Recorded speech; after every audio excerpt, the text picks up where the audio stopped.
The rain came down in sheets that afternoon, turning the cracked asphalt of Willow Creek High into a slick mirror of regret. Harper Ellis, 16 and trembling, stood frozen in the center of the courtyard, her backpack slipping from her shoulder as the laughter crashed over her like waves against the shore. Dyke! The word sliced through the downpour, hurled from Riley Thorne's lips with the precision of a thrown stone. And in that moment, Harper felt the world fracture, her heart spilling out onto the wet ground where no one would ever look. Years later, on a humid August evening in the same small coastal town in North Carolina, Harper sat on the sagging steps of her grandmother's old bungalow, the salt air thick with the scent of jasmine and distant thunder. The house, with its peeling blue paint and creaking floorboards, had been her refuge after the accident, after the night that stole her wife, Lena, and left Harper adrift in a sea of empty rooms and unanswered questions. 32. She was a ghost in her own life, teaching English at the community college by day, her voice steady in lectures on Whitman and Dickinson, but cracking like thin ice when the sun dipped low and the shadows lengthened. The scar on her soul from high school had never fully healed. It pulsed now, a dull ache, amplified by the fresh wound of loss. Lena's laughter still echoed in the kitchen, her touch a phantom on Harper's skin. But grief had wrapped around her like Spanish moss, heavy and unrelenting. Harper traced the grain of the wooden step with her fingertip, watching fireflies blink in the overgrown yard like hesitant stars. She had returned to Willow Bend 5 years ago, drawn by the pull of roots and the promise of quiet healing. But the town held memories like barnacles on a hull stubborn, scraping at her every time she turned a corner. The high school loomed just a mile away, its brick facade a sentinel of what was. Riley Thorne. The name alone could summon the rain of that day, the circle of faces jeering as Harper's secret tumbled out in a desperate confession to a crush that never was. Riley, golden-haired and untouchable, captain of the volleyball team, had been the ringleader, her mockery a shield for her own unspoken fears. Or so Harper had pieced together in the sleepless nights of her youth, replaying the scene until it blurred at the edges. But tonight, as the first drops of rain pattered against the tin roof, a car pulled into the gravel drive sleek, out of place among the rusted pickups of the neighborhood. Headlights cut through the dusk like search beams, and Harper's breath caught, an old instinct urging her to flee. The engine hummed to silence, and the door opened with a soft click. A woman stepped out, silhouetted against the fading light, her posture hesitant, as if the ground might shift beneath her feet. Harper's heart stuttered. It couldn't be. Not here. Not now. Riley Thorne had changed, softened around the edges like sea glass tumbled by years and miles. Her once blonde hair had deepened to a warm honey, cropped short in a style that framed her sharp cheekbones and the faint lines of laughter or worry around her blue eyes. She wore a simple linen shirt tucked into jeans, a silver necklace glinting at her throat, and carried a bottle of wine in one hand like an offering. 32. She looked every bit the successful graphic designer from Charleston she'd become, but there was a fragility in her stance, a tremor in the way she approached the porch light. Harper. Riley's voice was softer than Harper remembered, laced with the slow drawl of the Lowcountry, but it carried the weight of an apology long overdue. She stopped at the foot of the steps, rain beating on her lashes, her gaze fixed on Harper's face as if memorizing it anew. It's me. Riley. I drove up from the coast this morning. I had to see you. Harper rose slowly, her mug forgotten on the step. The warmth seeping through her fingers, now cold against the chill rising in her chest. The air between them hummed with the ghosts of hallways and locker room whispers, the cruelty that had carved Harper's first wounds. She wanted to turn away, to let the door slam shut on this intrusion from the past. But something in Riley's eyes, raw, unguarded, held her there. "What are you doing here?" Harper's words came out steady, but inside, the fracture lines from that rainy afternoon spiderwebbed wider. Riley swallowed, setting the wine bottle down on the damp grass. "I heard about Lena. From mutual friends down in Savannah. I'm so sorry. And that's not even the half of why I'm here." She took a breath, the rain picking up, drumming a rhythm on the leaves overhead. "I came to say what I should have said years ago. What I owe you. Harper, I was wrong. Horribly, unforgivably wrong. That day in the courtyard. The things I said. The way I led them all in laughing. It haunts me. Every time I close my eyes, I see your face. I was scared. You see, scared of what I felt. Of what you made me feel without even trying.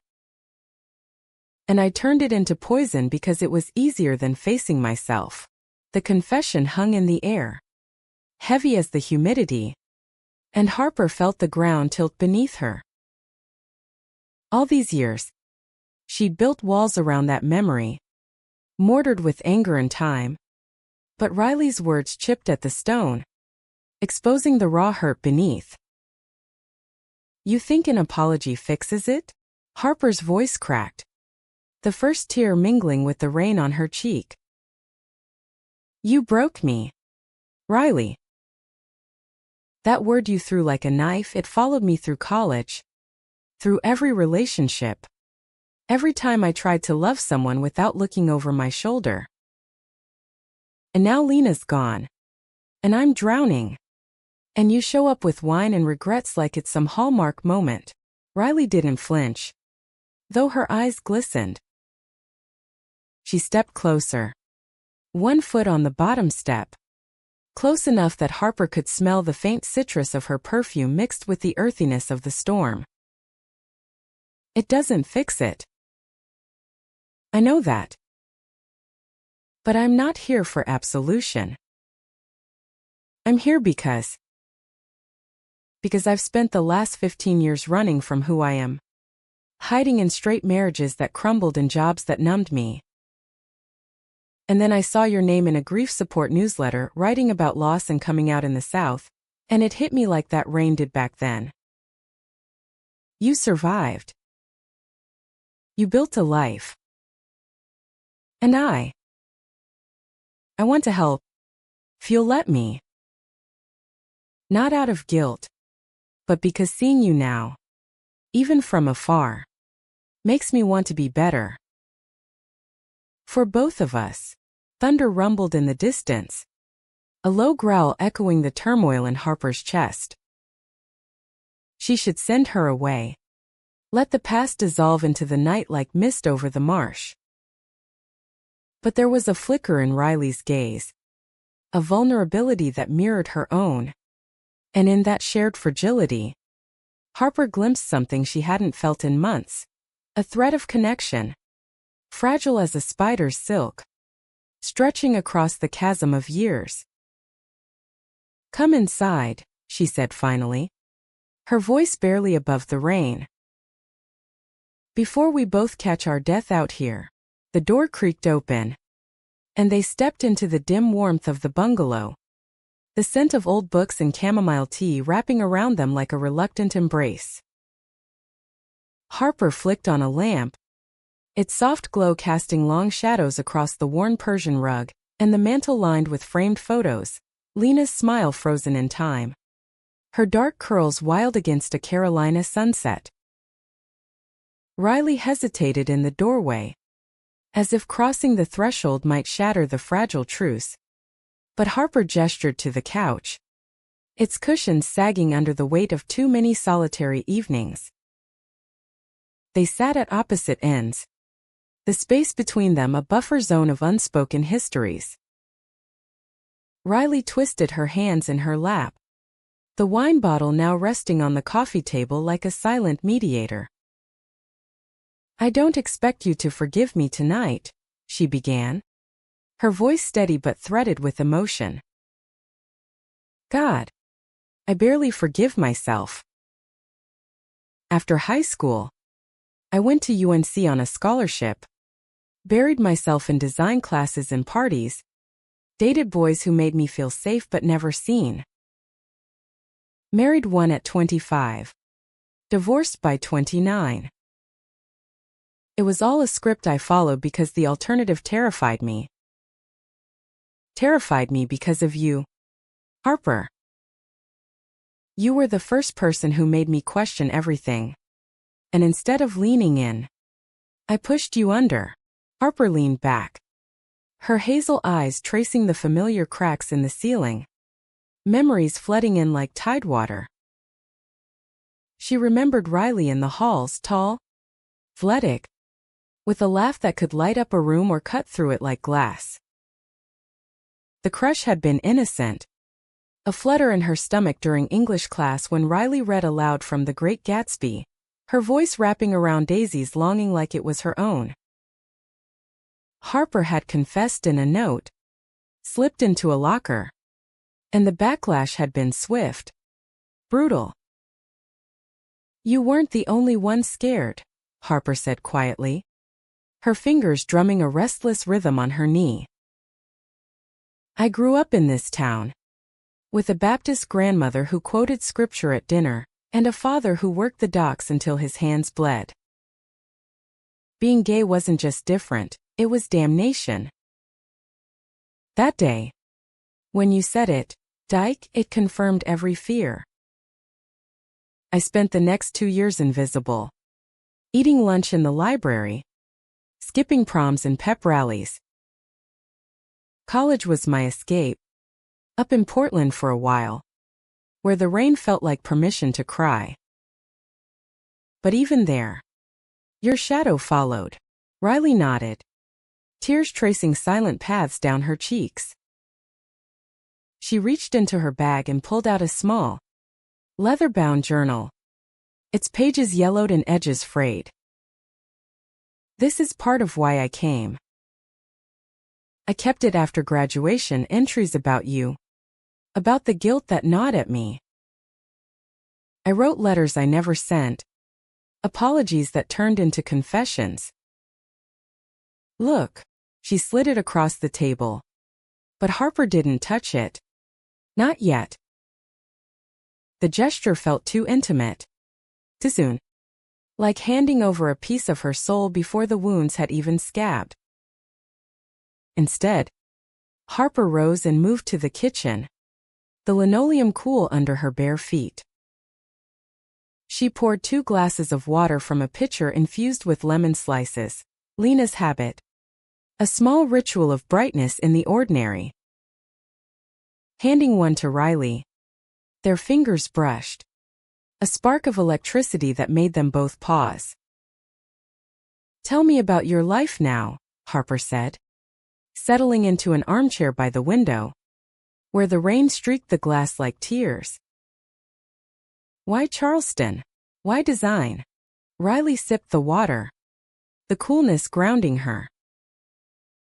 "Charleston because it's got that old-world charm, cobblestone streets, historic houses with secrets in the walls. Reminds me of home but softer, less judgmental. I started freelancing after the divorce, logos for boutiques and book covers for Southern Gothic novels. It's creative, you know? A way to build worlds when my own felt broken. But lately, I've been volunteering at a center for queer youth, helping with art therapy sessions. Kids like we were. Harper scared. Searching. It led me to that newsletter. And your article on grief and identity. You wrote about Lena. About how love doesn't end with death. It just changes shape. It gutted me. Made me realize I couldn't keep running. The clock on the mantel ticked softly, marking time like a heartbeat. Outside, the storm eased, leaving a hush that amplified the vulnerability in the room. Harper felt the pull of it, this unexpected unraveling. The way Riley's presence stirred the silt of old pains and unearthed glimmers of something new. Lena was my anchor, she whispered, her voice thick. We met in Portland, at a poetry slam. She was Puerto Rican fire, dark eyes, a laugh that could chase shadows away. We moved back here for her family, built this life.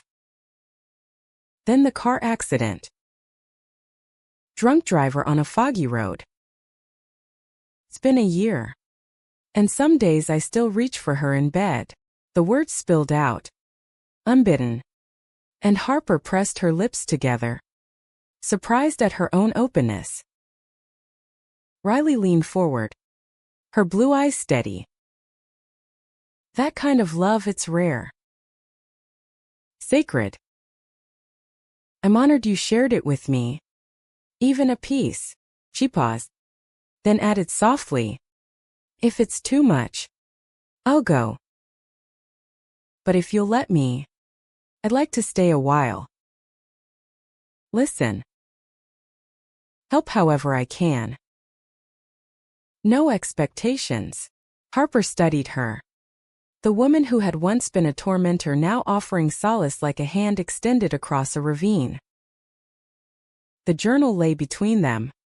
A bridge or a burden. And in the quiet, Harper felt the first faint thaw in her frozen heart. Stay, she said. The word a concession. A beginning. For tonight. At least. As the rain tapered to a drizzle. They talked, haltingly at first. Then with the flow of a river finding its course. Stories of college escapades. Failed dates. The small triumphs that punctuated the ache. Laughter crept in. Tentative. Like sunlight piercing clouds. And when Riley finally stood to leave, the hour late and the air heavy with promise, Harper walked her to the door. Thank you, Riley murmured, lingering on the threshold. For hearing me out. Harper nodded, the ghost of a smile touching her lips. Drive safe. And Riley. We'll see about tomorrow. The door closed with a soft click, and Harper leaned against it, the house settling around her like an old friend. Sleep came fitfully that night. Dreams tangled with rain-soaked courtyards and warm hands in the dark.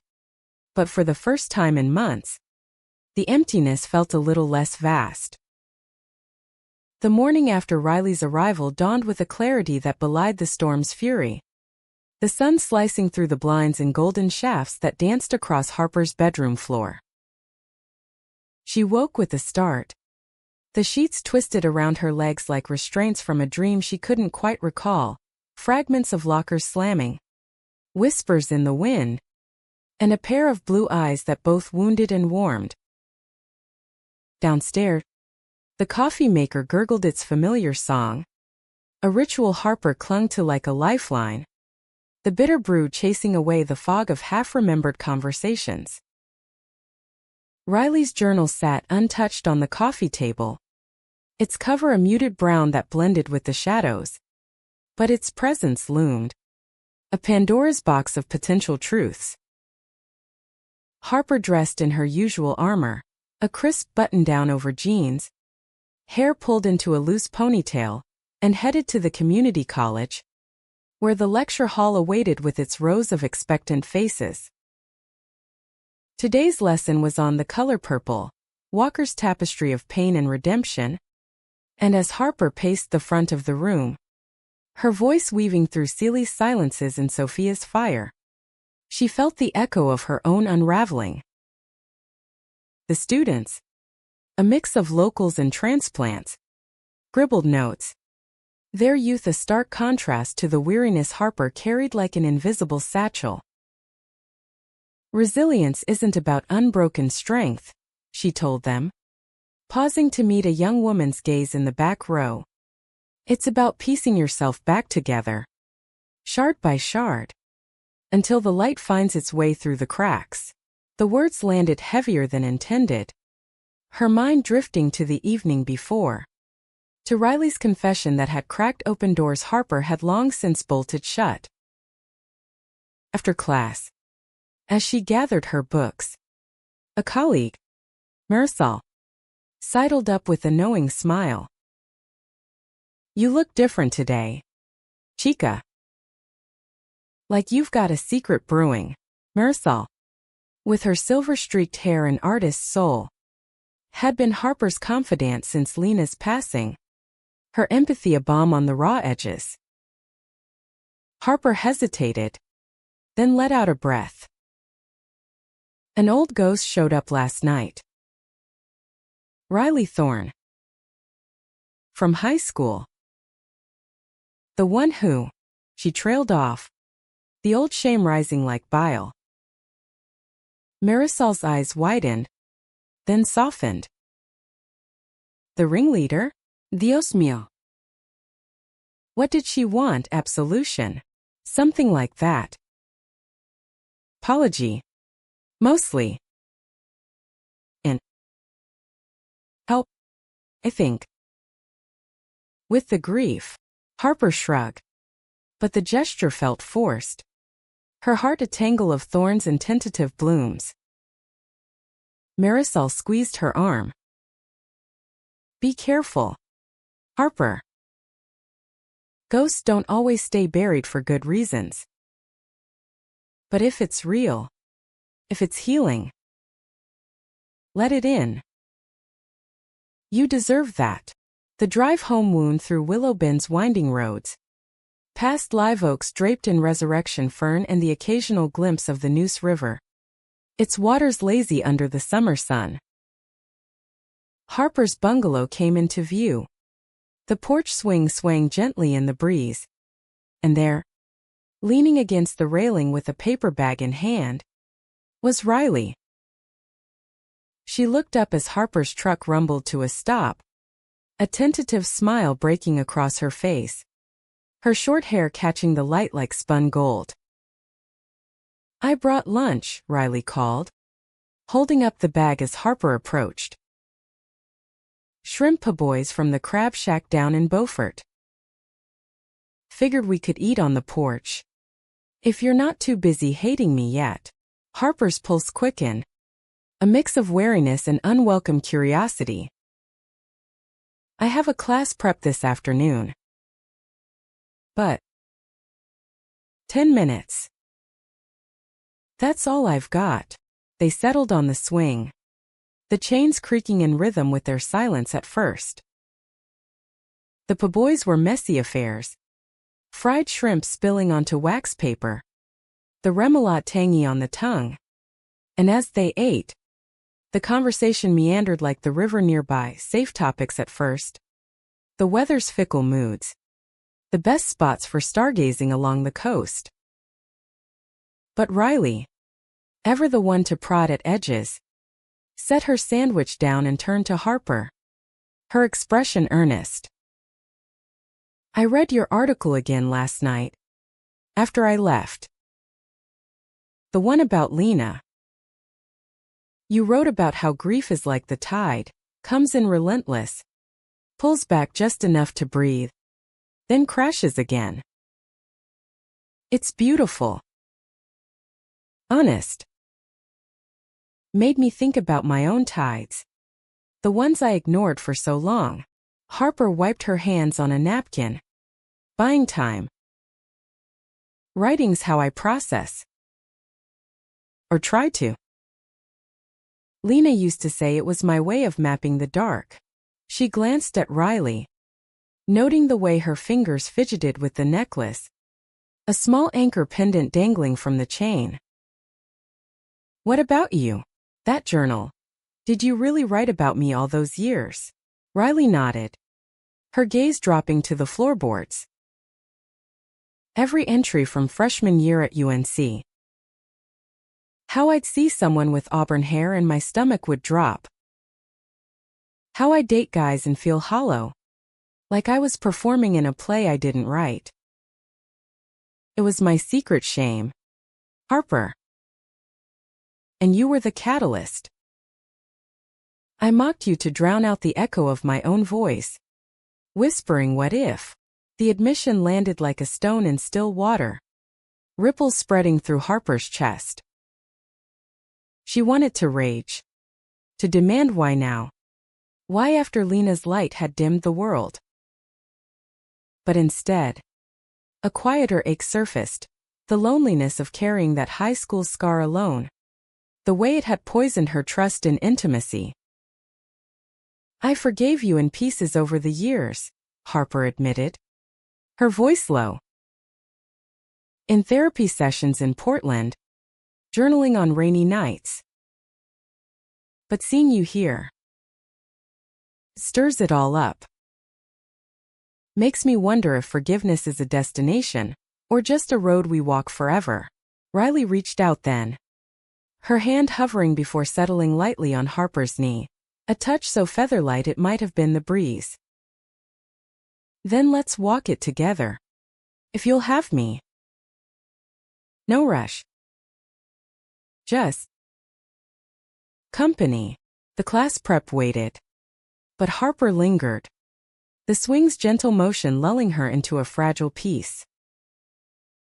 They talked until the sun climbed higher, Riley sharing sketches from her design work, elegant covers for novels about Southern women reclaiming their stories, and Harper recounting snippets of her students' triumphs. The way a shy boy had finally read his poem aloud last week. Laughter bubbled up unexpectedly, over a shared memory of the high school's disastrous talent show. And in that moment, the porch felt less like a stage for confrontation and more like neutral ground. But as Riley gathered the wrappers and stood to leave, promising to return with books from the local indie shop, something by Alice Walker, maybe, to match your class, the doubts crept back.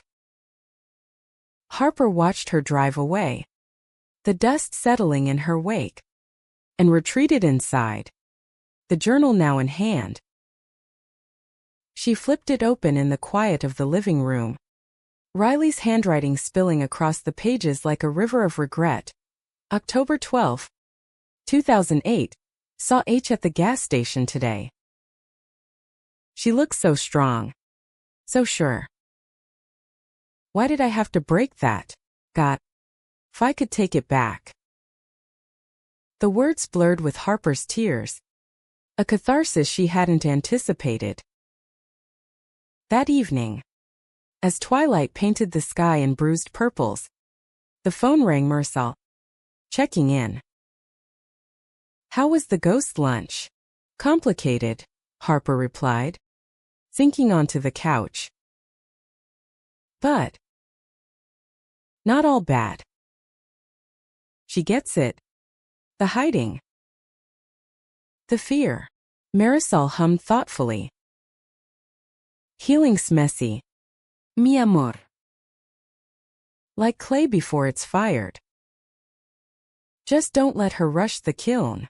Night fell softly, the fireflies returning like old friends, and Harper dreamed again, this time of courtyards blooming with wildflowers, Riley's hand in hers, pulling her toward the light.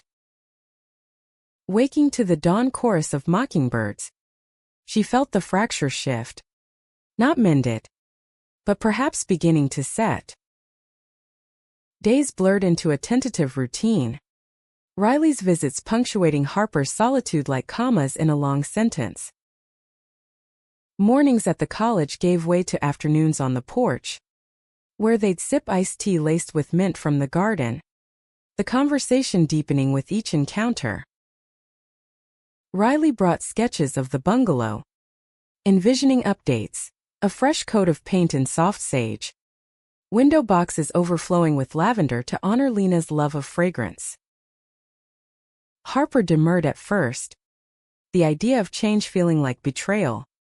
But Riley's enthusiasm was infectious, a gentle erosion of her resistance. One humid Thursday, as cicadas droned in the oaks, Riley arrived with a canvas tote bulging with art supplies, charcoals, sketchpads, jars of wildflowers pressed between wax paper. "Thought we could try something," she said, spreading the materials on the kitchen table. "Not therapy. Exactly. Just creating space for what's inside." Harper eyed the charcoals dubiously, her fingers itching with disuse. She hadn't drawn since college, when sketches of Lena's profile had filled her dorm room walls. "I'm no artist." "Neither am I. Not really. It's about the mess, Harper.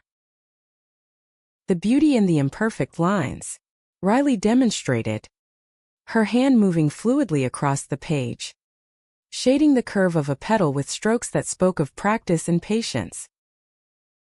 Reluctantly, Harper took up a stick, the charcoal cool and gritty between her fingers. She began with the window view, the river's bend, the heron standing sentinel, and as the lines emerged, so did fragments of memory, Lena's hand in hers during a sunset walk, the way her laughter rippled like water. Tears smudged the paper, but Riley didn't comment, only slid her own sketch closer, a portrait of Harper from memory, auburn hair cascading, eyes alight with a fire Riley had glimpsed that first rainy night. "It's how I see you," Riley said softly. Even back then, under the hurt, strong, unyielding, the vulnerability in the words cracked something in Harper, and she set the charcoal down, her chest tight. "You make it sound poetic." But it wasn't. That day in the courtyard, I wanted to disappear. I drove to the beach that night, sat on the pier until dawn, waves crashing like accusations. Wondered if jumping in would wash it all away. Riley's face paled, her hand covering Harper's on the table, the touch warm and steady. "I wish I could go back. Hold you instead of hurting you. But all I can do is this, be here now. If you'll let me hold the pieces." They sat like that, hands linked, the afternoon light slanting through the panes in honeyed beams. Harper felt the thaw deepen, the ice around her heart melting into rivulets that carried away the sharpest edges of pain. That evening, after Riley left, Harper wandered the garden, clipping mint and lavender, the scents mingling with the salt breeze. She placed a small bouquet on Lena's altar, a shelf of candles and photos, and whispered, "I miss you. But I'm starting to remember how to breathe." The weekend brought a shift, a restlessness that pulled Harper from her bed before sunrise. She drove to the high school, the parking lot empty save for the janitor's truck, and walked the courtyard where it all began. The asphalt had been repaved, smooth now, but she could still feel the rain pooling at her feet, hear the echoes. Tears came unbidden, hot and cleansing, and as she wiped them away, her phone buzzed. Riley, texting a photo of a Charleston sunrise, caption "Thinking of you." "Coffee on the pier?" Harper hesitated, then typed back yes. 8 a.m.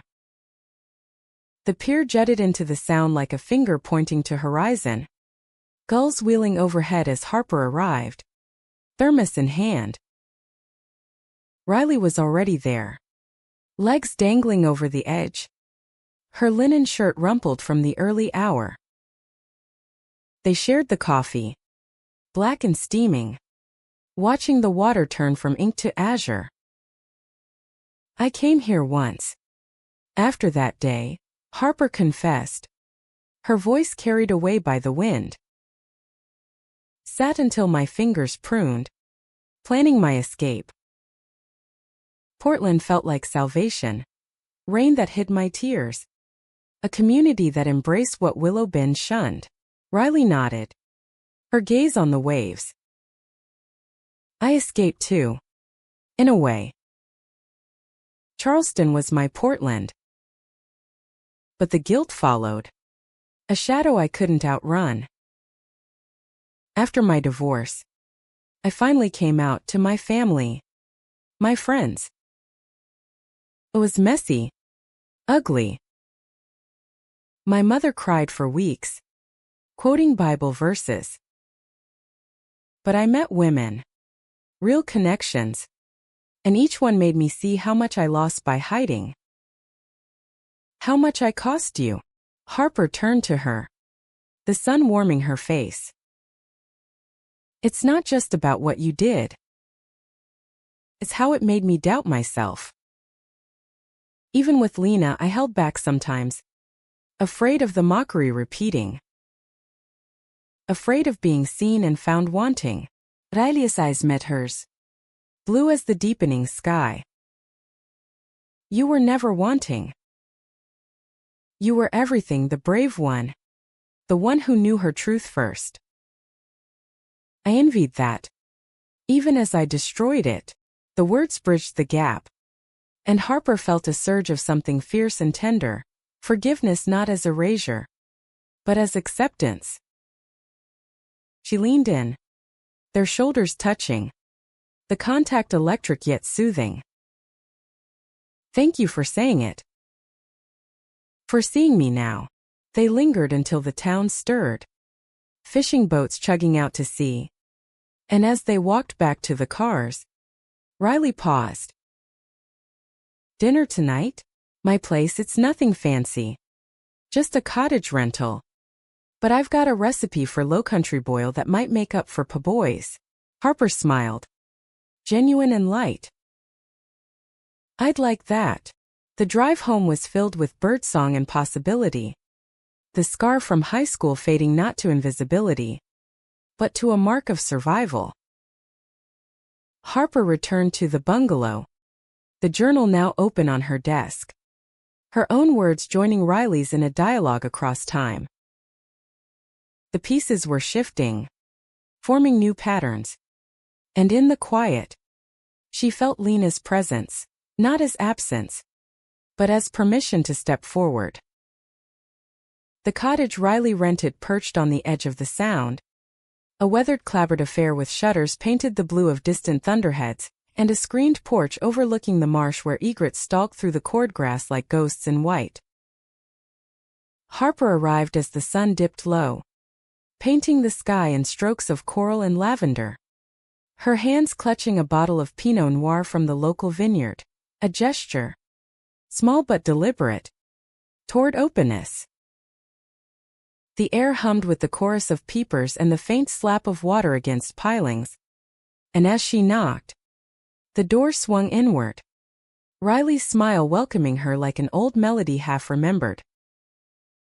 "You made it," Riley said, stepping aside, the scent of garlic and Old Bay seasoning wafting from the kitchen. She had changed into a simple sundress, the fabric soft against her frame, her hair tousled as if she'd run her hands through it in anticipation. "Come in, dinner's almost ready. Hope you're hungry." The space inside was a reflection of Riley's creative spirit, walls lined with framed sketches of Charleston alleys and Carolina beaches, bookshelves sagging under volumes of Southern literature and design tomes, a half-finished canvas on an easel capturing the marsh's golden hour in bold, emotive swaths. Harper set the wine on the counter, her gaze lingering on a photo pinned to the fridge. Riley with a group of laughing teens at what looked like an art workshop, their faces alight with discovery. "This your volunteer crew?" she asked, nodding toward it. Riley followed her eyes, a fond warmth softening her features. "Yeah, the kids from the center. We did a mural project last month, reclaiming our stories. One girl, Tip, drew this fierce self-portrait, all fire and ferns. Reminded me of you. Actually unapologetic. Rooted deep." Harper felt a flush creep up her neck, the compliment landing like sunlight on parched earth. They moved to the porch as the boil simmered, settling into Adirondack chairs with glasses of wine, the Pinot's berry notes mingling with the briny air. The marsh stretched before them, a tapestry of green and gold undulating in the breeze, and as the light faded, fireflies began their nocturnal ballet, tiny lanterns against the encroaching dusk. Conversation flowed easier now, lubricated by the wine and the rhythm of the waves.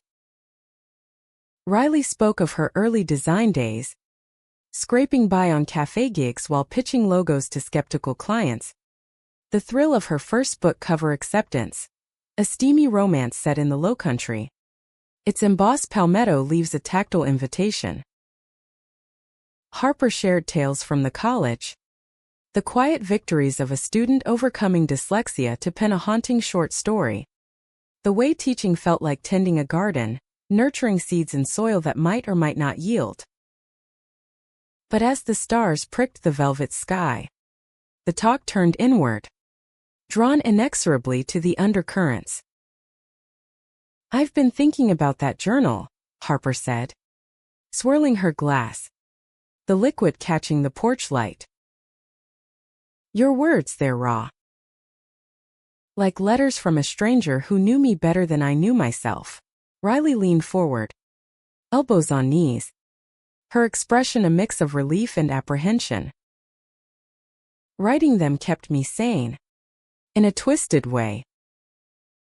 After the divorce, I burned half of it, the angry parts, the ones blaming you for my confusion. But the rest, it's my map out of the dark. And now, being here with you, it feels like coming home to a place I never fully left." Harper set her glass down, the cool wood of the armrest grounding her. "Home's complicated for me. This town, with its sweet tea and Sunday sermons, it cradled me and crushed me in equal measure. Lena understood that. She'd tease me about my Southern Gothic soul, drag me to drag brunches in Wilmington to shake off the dust. But after she died, home became this echo chamber. Until you showed up, rattling the windows."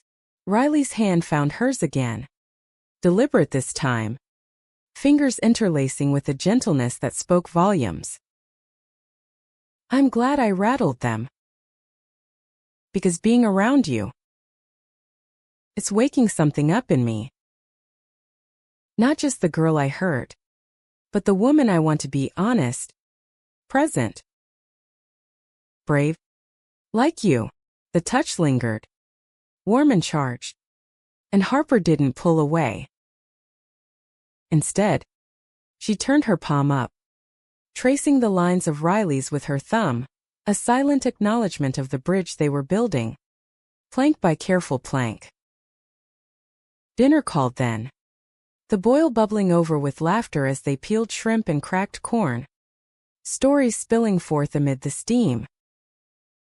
Riley recounted a disastrous first date post coming out, a woman who talked endlessly about her ex's yacht, while Harper confessed to a college fling with a barista whose tattoos told better stories than she did.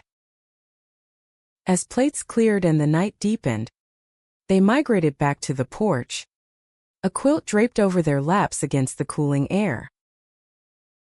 The wine bottle emptied, and with it, barriers softened further. "What if we tried this?" Riley ventured, her voice a whisper against the cricket song. "Not as penance, but as possibility. Dates. Or whatever feels right." Slow. Like the tide. Harper's heart stuttered. A flutter of fear and excitement. The pull was undeniable. Riley's laughter. Her steady gaze. The way she saw through the scars to the woman beneath. But Lena's memory hovered. A benevolent specter. "I'd like that," Harper replied, squeezing Riley's hand. "Slow sounds perfect." They parted with a hug at Harper's truck. Lingering in the circle of the headlights. The embrace solid and promising. Driving home under a canopy of stars, Harper felt the night's magic settle in her bones. A quiet joy that chased the shadows. Sleep came deep and dreamless. The first unbroken rest in weeks. The following days wove them closer. Threads of routine and revelation. Mornings brought texts.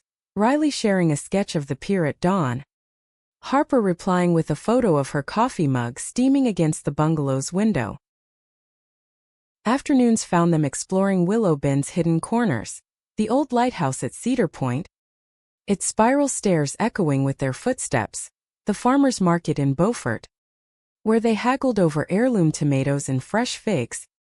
Riley's arm brushing Harper's in the crowd. One evening, as summer's heat began to wane into hints of autumn, they drove to the river's edge. A secluded spot where willows trailed branches into the current like weeping lovers.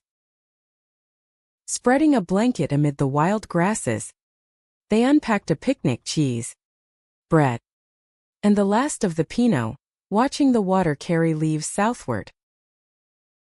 Harper leaned against Riley's shoulder, the contact natural now, and spoke of the future for the first time. "I've been thinking about expanding the grief workshop at the college. Incorporating art. Like your sessions. Stories through sketches. Maybe." Riley's arm slipped around her waist. A casual anchor. "I'd help. We could co-lead something. Tides of healing. Blend your words with my lines." The idea sparked a flame of purpose, and Harper turned to face her, their breaths mingling in the twilight. "This you and me, it's healing me. Riley." Not erasing the past, but reframing it. Like turning a wound into a window. Riley's eyes shimmered, and she cupped Harper's cheek, thumb brushing away an errant tear. "You're my window too. The light I didn't know I needed." Their lips met then. Soft and exploratory. A kiss born of forgiveness and fire. A sealing of promises unspoken. Deepened slowly. Hands tracing familiar paths. But always with reverence. A dance of rediscovery. When they parted, foreheads resting together, the river's song seemed to approve. A gentle underscore to their blooming. Back at the bungalow, Harper lit a candle on the altar, whispering thanks to Lena's photo. "He's letting me love again," she said. The words a release. The scar from high school, once a jagged tear, now felt like a seam, holding her together stronger. Weeks passed in this tender rhythm, their bond deepening with each shared sunrise and sunset. Riley's cottage became a second home, its porch a confessional where vulnerabilities unfurled like ferns after rain. One crisp October morning, as leaves turned to amber and crimson, they walked the beach at low tide, shells crunching underfoot, the sound of percussion to their easy chatter. "I got an offer," Riley announced, pausing to pick up a whelk shell. Its spiral a perfect echo of the lighthouse stairs. A full-time gig in Charleston, design director for a publishing house. But it means commuting. Or leaving Willow Bend. Harper's step faltered. The words a sudden squall. And you? What do you want? Riley turned the shell in her hands, eyes searching Harper's. You. This. Us. But my life's there, the center. The work. I don't want to lose what we're building. The fear Harper had buried resurfaced. A whisper of abandonment. I've lost enough. Lena. My sense of safety back then. I can't. Riley dropped the shell, pulling her close. The ocean's roar muffling their breaths. I'm not leaving you. We could make it work, weekends here. Or you visiting. Or hell, sublet the cottage and crash at the bungalow. I want roots with you, Harper. Tangled, messy roots. The vulnerability cracked Harper open, and she nodded against Riley's shoulder, the decision crystallizing. Then let's tangle them. I'll come to Charleston sometimes, teach a guest class, explore your world. Relief flooded Riley's face, and they kissed there on the strand, salt on their lips, the tide pulling back to reveal treasures buried deep. That night, over a dinner of grilled flounder at the cottage, they planned maps spread on the table, dreams sketched in the margins. The future stretched before them, not a straight path but a winding river, full of bends and beauties. As autumn deepened, Harper's workshop took shape, tides of healing drawing a circle of faces marked by loss, widows, parents, young lovers navigating identity in the South. Riley co-led the first session, her charcoals guiding hands hesitant at first, then bold, stories emerging in smudged lines and whispered confessions. Harper watched her, pride swelling, the woman who once mocked now mending. In quiet moments, doubts lingered, flashes of the courtyard rain, echoes of Lena's absence, but they were met with Riley's steadiness, her apologies evolving into actions, a surprise reading from Harper's favorite poem at the workshop, etched on driftwood, a weekend getaway to the Smoky Mountains, where mist-shrouded peaks mirrored their unveiling hearts. Thanksgiving approached, the air crisp with pine and possibility, and Harper felt the transformation settle, a rebirth not from ashes, but from soil enriched by rain. The girl who had mocked her had become the woman who held her, and in that holding, light pierced the long dark. Winter crept into Willow Bend with the subtlety of a tide turning, the live oaks shedding their finery to stand bare and resilient against the nor'easters that rattled the bungalow's windows. Harper and Riley had fallen into a cadence that felt both novel and inevitable, weekdays apart, with Riley's design work pulling her to Charleston's vibrant hum, and weekends woven together in the quiet intimacy of the coast. Phone calls bridged the miles, late-night confessions laced with laughter, Riley describing a client's absurd request for a Gothic mermaid logo, while Harper recounted a student's breakthrough poem, raw with the ache of unspoken love. But as December's chill deepened, so did the undercurrents of understanding, the phase where forgiveness demanded not just words, but the excavation of buried truths. It began one frosty Saturday, when Riley arrived at the bungalow with a box of ornaments, hand-painted glass baubles from a Charleston artisan, each one capturing a fragment of the Lowcountry, palmettos in emerald, herons in silver filigree. For your tree, she said, Setting the box on the living room floor amid the scent of pine from the fresh-cut Fraser fir Harper had dragged home that morning. Traditions start somewhere. Thought we could make 1 ours. Harper knelt beside her, fingers brushing cool glass. A pang of memory surfacing Lena's tradition of stringing popcorn garlands while humming salsa tunes. The tree a beacon against the shortest days. This would have delighted her, Harper murmured, holding up a tiny lighthouse ornament, its beam a swirl of gold paint. She loved anything that chased the dark. Riley paused in untangling lights, her blue eyes soft with empathy. Tell me more about your Christmases with her. The ones that still light you up. They worked as Harper spoke, voices overlapping with the crackle of the fire Riley had kindled in the hearth.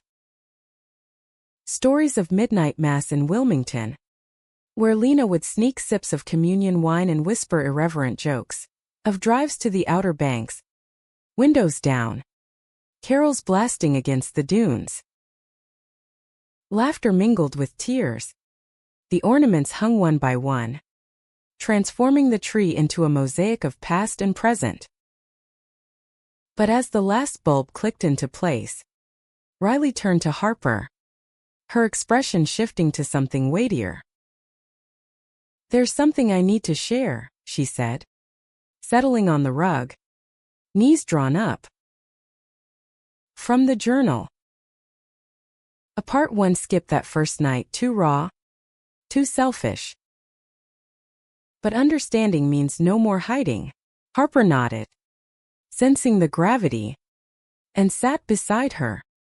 The fire's warmth a counterpoint to the vulnerability unfolding. Riley pulled the journal from her bag, its pages now dog-eared from Harper's occasional readings, and opened to a marked section, dated spring of their senior year. This was after prom. I went with Jake Harlan, the quarterback, all starched tucks and false smiles. But halfway through the night, I saw you across the gym, dancing with Sarah Mills in that awkward, defiant way. You looked free. And it hit me, this jealousy mixed with longing. I wrote. H's laugh cut through the music like sunlight. Why can't I be that brave? Why do I punish her for what I crave? The words hung in the air. A revelation that reframed the mockery not as malice alone, but as a mirror shattered by self-loathing. Harper felt the pieces shift again, compassion threading through the remnants of hurt. You were trapped, she said quietly, her hand finding Riley's. We both were. But you chose cruelty. Why not walk away? Why lead the charge? Riley's gaze dropped to the flames, tears carving paths down her cheeks. Power, I guess. In that small world, being the one who hurt meant I wasn't the one hurting. My parents, strict Methodists, had me in youth group every Wednesday. Sermons on sin and salvation. I heard the whispers about girls like us, the ones who chose wrong. When your note came, that confession, it was my fear staring back. I rallied the crowd to drown it out, to prove I was on the right side. But it cost me everything, your trust, my integrity. And years later, when I finally kissed a woman at 28, in a dive bar after too many drinks, felt like coming up for air. But the guilt? It was the weight pulling me under. Harper listened, the fire popping like punctuation, and felt the forgiveness deepen, not a blanket absolution, but a deliberate choice, layer by layer. I get it now, she whispered, leaning into Riley's side. The hiding. Lena helped me shed mine, she'd say. Mia. Love isn't a closet, it's a wide open sky. But with you, it was different. You were the storm that forced me inside. Riley turned, cupping Harper's face, thumbs brushing away shared tears. And now? Can you see the woman who wants to be your sky?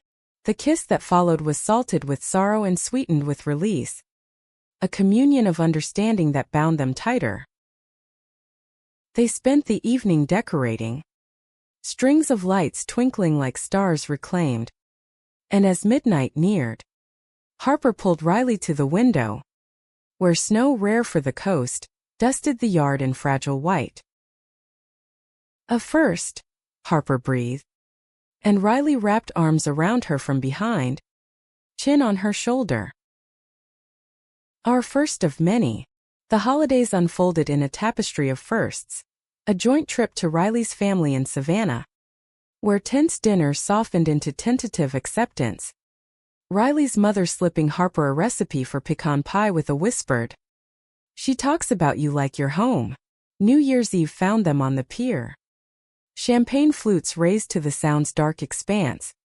Resolutions spoken into the wind, more art, more words, more us. January brought the workshop's second series, Tides of Healing swelling with participants, their circles now including couples navigating reconciliation. Harper and Riley co-facilitated with a synchronicity born of their own journey, Riley's sketches prompting stories that Harper wove into poems read aloud. One evening, a woman shared her tale of betrayal in love, her voice cracking, and as the group held space, Harper caught Riley's eye across the circle, a nod of shared knowing, the pain they'd transmuted into purpose. But understanding demanded reciprocity, and Harper's turn came unbidden, triggered by a letter arriving in blue ink from an old Portland friend. "Heard you're seeing someone. Lena would approve. She always said you deserved a love that laughs in the rain." The words, meant kindly, unearthed a grief Harper thought subdued. And that night, as Riley cooked pasta in the cottage kitchen, Harper set the letter down, her chest tight.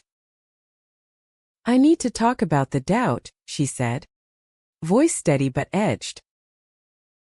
"Not yours, mine. Sometimes, when we're close, I see Lena's shadow. Not jealousy, but guilt. Like moving forward means leaving her behind." Riley turned from the stove, wiping hands on a towel, and pulled out a chair, her presence an invitation. "Tell me the shape of it." "All of it." Words poured forth then. Harper's vulnerabilities laid bare. The anniversaries marked alone, the empty side of the bed, the fear that new love might dilute the old. "You understand my past hurts, Riley. But this is the ongoing ache. Healing Lena's loss while building with you. It's like holding two horizons at once." Riley listened without interruption, her hand a steady anchor on Harper's knee. When silence fell, she spoke, voice thick with emotion. "I can't replace her. Wouldn't want to. But I can honor her by loving you fully, the woman she cherished, whole and unbroken. And if that means space for her stories, her recipes, her songs, then let's make room. A shelf for her books here, a playlist for drives. She's part of your light, Harper. Let her illuminate us both." The grace in those words undid Harper, tears flowing freely as Riley drew her into an embrace, the pasta forgotten on the stove. They salvaged dinner with burnt edges and laughter, the mishap a metaphor for their imperfect progress.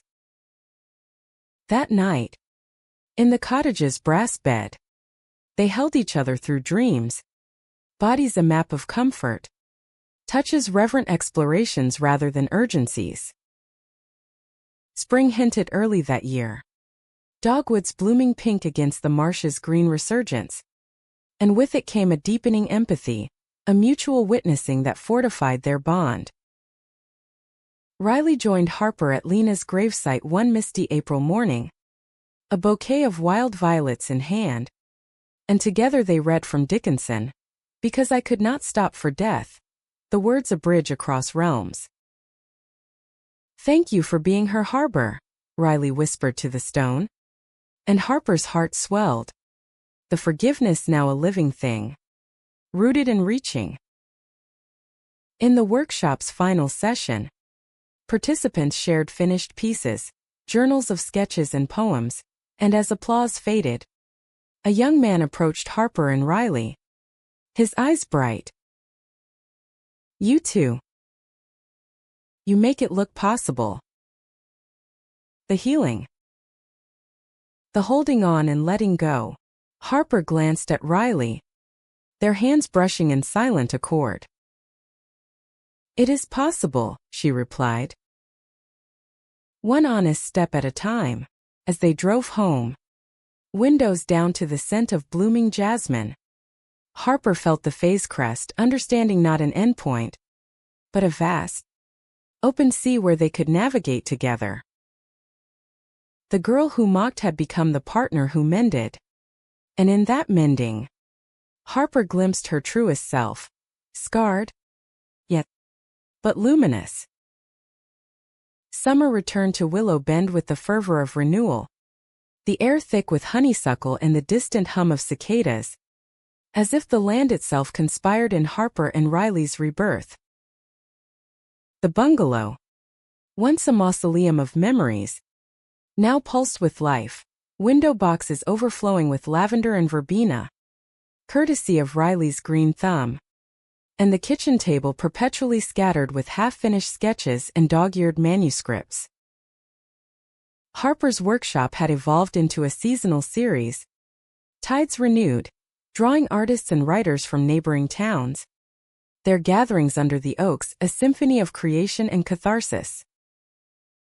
Riley, now splitting her weeks between Charleston and the coast, infused the sessions with her visual alchemy, turning abstract pains into tangible forms, a widow's grief rendered in swirling charcoals, a veteran's isolation captured in layered pastels. For Harper, this phase marked a profound rebirth, not a sudden phoenix rising, but a gradual unfurling, petal by petal, as if the sun had coaxed her from winter's soil. Mornings began with yoga on the porch, Riley's guided breaths syncing with the river's flow, bodies moving in tandem through poses that stretched not just muscles, but the sinews of the soul. "Inhale possibility," Riley would murmur, her hand steadying Harper's hips in warrior pose, and exhale would carry away the last vestiges of doubt. Afternoons were for wandering, the beach at high tide, where they'd collect sea glass, each tumbled shard a symbol of edges softened by time, or the old cemetery on the hill, tracing epitaphs that whispered of lives reclaimed. One sweltering July afternoon, as heat shimmered off the asphalt, Harper stood before the mirror in her bedroom, the light filtering through sheer curtains in a haze of gold. She wore a sundress Lena had loved, emerald silk that hugged her curves, and for the first time in years, she saw not the widow's pallor, but the woman's glow, freckles alive under sun-kissed skin, hazel eyes clear of their chronic storm. Riley appeared behind her, arms encircling her waist, chin on her shoulder. "Look at you," she breathed, lips brushing the shell of Harper's ear. "Radiant. Like you've been holding the dawn inside all along." Harper turned in her embrace, hands framing Riley's face, the short honey hair soft under her fingers. "It's you," she said simply. "You came back and showed me the way to it." "The girl I was scared," Silence, she's still there. But she's not alone anymore. She's got allies. She's got you. Their kiss was an affirmation. Slow and deep. Bodies pressing close in a dance of rediscovery. They made love that afternoon with the windows open to the breeze. Touches exploratory and tender. A celebration of flesh and spirit intertwined. No rush. No shadows, just the pure, renewing act of connection. Skin to skin. Heart to heart. Evenings brought quieter rebirths. Cooking classes improvised in the kitchen. Riley teaching Harper the art of she crab soup while Harper schooled her in Puerto Rican eras con gandals. Flavors blending like their histories. Laughter filled the rooms, chasing out the echoes. And on nights when grief surfaced, Lena's birthday, marked with a solitary toast, Riley held space without intrusion. Her presence a steady hearth. The true catalyst came mid-August, when Harper received an email from a small press in Raleigh, an offer to compile her workshop writings into a chapbook, Tides of the Heart, with Riley's illustrations as companions. They want our collaboration, Harper read aloud over breakfast, her voice trembling with disbelief.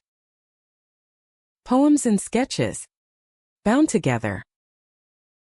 A book of healing. Riley's eyes lit with joy, and she pulled Harper across the table into a fierce hug. This is it, your rebirth on the page. Our story. In ink and line, preparation consumed them. Late nights at the kitchen table under the glow of a single lamp.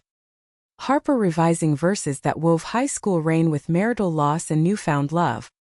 Riley inking illustrations that captured the arc. A fractured heart mending with threads of gold. Kintsugi and Carolina clay. Doubts crept in. As they do, Harper fretting over vulnerability exposed. Riley second-guessing her strokes, but they met them head-on. In walks along the Sound where the water's vastness dwarfed their fears. You've already survived the real fractures, Riley reminded her one dusk. As they stood ankle-deep in the surf, waves lapping at their calves. This? It's just sharing the mosaic.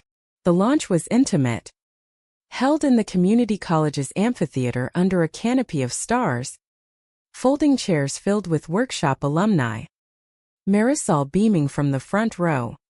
Even Riley's mother traveling from Savannah with a tentative smile. Harper read first.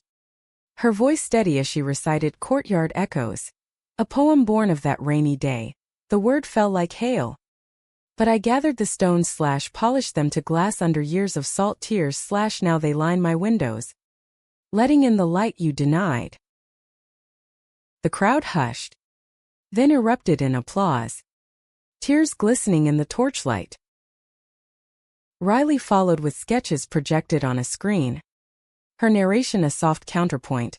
These are maps of mercy, where hurt meets hope. As the final image faded, an intertwined horizon of sea and sky, the room rose.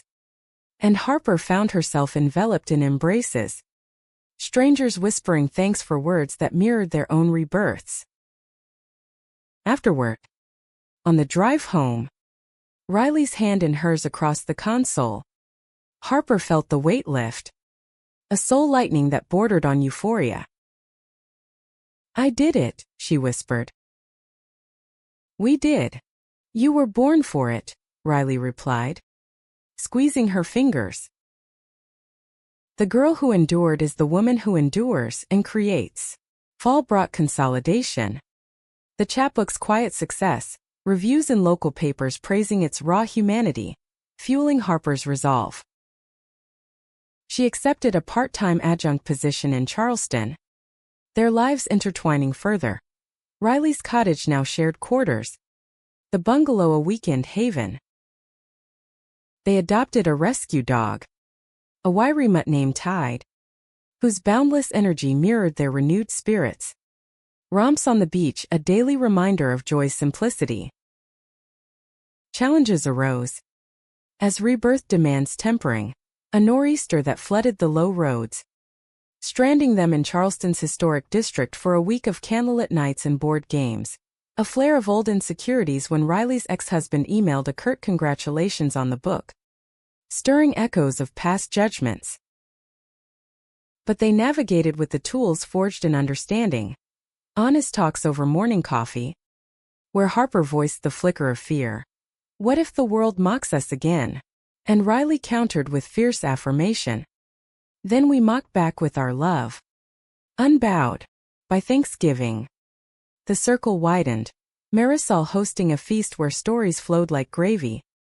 Riley's family thawing further, her mother gifting Harper a quilt stitched with palmetto motifs. As snow dusted the marsh that Christmas, they strung lights on the bungalow's porch, Tide chasing his tail in delight. And Harper realized the depth of her transformation. The wounds, once suppurating, now scars that told a tale of triumph. "You're my rebirth," she told Riley one eve, as they swayed to a record of Billie Holiday in the living room, bodies close in the firelight. The light after every storm. Riley's smile was a sunrise. "And you're mine," the apology that became salvation. In that embrace, Harper felt whole. The journey from mockery to mending complete in its ongoing grace. Rebirth wasn't erasure, it was evolution. A life reimagined in colors vibrant and true. The new year dawned with a gentleness that seeped into Willow Bend's bones. The winter sun lingering longer each day, coaxing camellias to bloom defiant against the chill. For Harper Ellis, this final phase unfolded as pure light, a radiant afterglow where the shadows of yesterday served not as hauntings, but as constellations guiding the way forward. The bungalow, once shrouded in grief's quiet veil, now thrummed with the warmth of shared mornings, coffee brewing to the strains of Lena's old jazz records, Riley humming along as she sketched at the table, Tide sprawled at their feet in contented sprawl. Charleston's pull had softened into a harmonious rhythm. Weekends on the coast a ritual of recharge. Their love a steady current beneath it all. The chapbook's ripples extended unexpectedly. Invitations trickling in for readings at indie bookstores from Asheville to Savannah, each one a platform for their intertwined voices. Harper's poems, laced with Riley's visuals, resonated like beacons for those adrift, queer Southerners penning their own chapbooks, therapists incorporating Tides into sessions. One crisp February afternoon, they drove to a Durham cafe for a joint event, the venue's exposed brick walls echoing with applause as Harper closed her set with Horizon's Grace. "We meant not to forget the break / but to dance in the dawn it demands / arms wide to the light. Hands laced with the one / who turned storm into song." Riley followed, her slides projecting intimate portraits of Harper laughing on the pier, of the courtyard reimagined as a garden, and in the Q&A, a young attendee asked, "How did you forgive? After the hurt?" Harper glanced at Riley, their eyes locking in that electric shorthand honed by trials. "Forgiveness isn't a gift wrapped neat," she replied. "It's a garden you tend, pulling weeds of resentment, planting seeds of empathy. And light comes when you invite it in, one ray at a time." The drive home was filled with the glow of connection. Hands intertwined over the gearshift, the radio tuned low to Lucinda Williams' crooning of Carolina coasts. "You were brilliant," Riley said, thumb tracing Harper's knuckles. "Every word a window to your strength." Harper smiled, the road unspooling like a promise. "Our strength. You've been my co-author all along." Spring erupted in full splendor. Azaleas carpeting the riverbanks in pink profusion, and with it came milestones that solidified their light. Riley's promotion at the publishing house included a corner office overlooking the harbor, but she negotiated flexible hours, ensuring their coastal escapes remained sacred. Harper's college tenure expanded to a creative writing directorship, her syllabus now featuring a module on narrative reclamation, inspired by their journey. Tight, Ever the mascot, accompanied them to workshops, his wagging tail a furry emblem of uncomplicated joy. A pivotal light broke through in May, when Harper's grandmother, Evelyn, the Baptist matriarch whose scriptures had once loomed like thunder, invited them for Sunday dinner. The old house in town, with its lace curtains and creaking swing, held the scent of cornbread and collards. Evelyn's hands gnarled but steady as she set the table. Conversation skirted edges at first, whether the gardens yield, but as pie was served, Evelyn fixed Harper with eyes sharp as ever. Heard about your book, child. And her. A nod to Riley, who sat composed, pie crust flaking under her fork. Harper's breath caught, bracing for judgment. Yes, ma'am. Is our story, Evelyn hummed, then reached across, patting Harper's hand. Life's a river, Harper. Twists you round bends you never see comin'. Your mama, God rest her, would say the Lord's got a plan, even when it looks like chaos. I see the light in you now, girl. Brighter than before. That's plan enough for me. Tears pricked Harper's eyes. The absolution from this cornerstone of her youth, a floodgate opening. Riley's hand found hers under the table. A silent huzzah. And as they left with hugs and a jar of fig preserves, Harper leaned against the truck, laughing through happy sobs. She approved. Evelyn Thorne, wait. No. Ellis saw us. Riley pulled her close, kissing her temple. The world's catching up to what I knew all along. Your light, Harper. Pure. Piercing light. Summer's zenith brought a gathering of their chosen family. Marisol orchestrating a beachside vow, not wedding. Not yet. But a commitment ceremony under the full moon. Friends from Portland and Charleston mingled with workshop alumni. A bonfire crackling as waves provided percussion. Harper and Riley stood barefoot in the sand, hands bound with a cord of seagrass and silk, exchanging promises penned in their own hands. I vow to be your tide, Riley read, voice steady against the surf, pulling you to depths of joy, easing you to shores of peace. To honor your scars as sacred, your light as my lodestar. Harper's turn came. Words flowing like poetry long gestated. I vow to walk the road with you, through rains remembered and dawns discovered.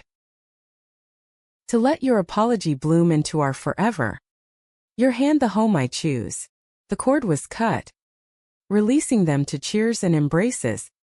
And as they danced under the stars slow, swaying to an acoustic guitar, Harper felt the art complete. The girl mocked in the courtyard had become the woman celebrated on the strand, her rebirth a shared luminescence.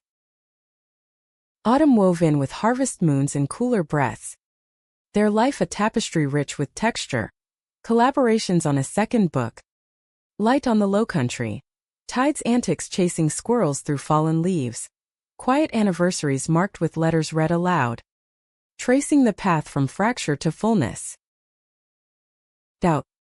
When they whispered, were met with laughter, reminders that light endures, even in eclipse. One November eve, as the first frost silvered the marsh, they sat on the porch swing, quilt drape, watching fireflies' last hurrah. Do you ever think about that rainy day? Harper asked, head on Riley's shoulder. Riley's arm tightened around her. Every storm now reminds me. But it's not pain, it's the prologue to this.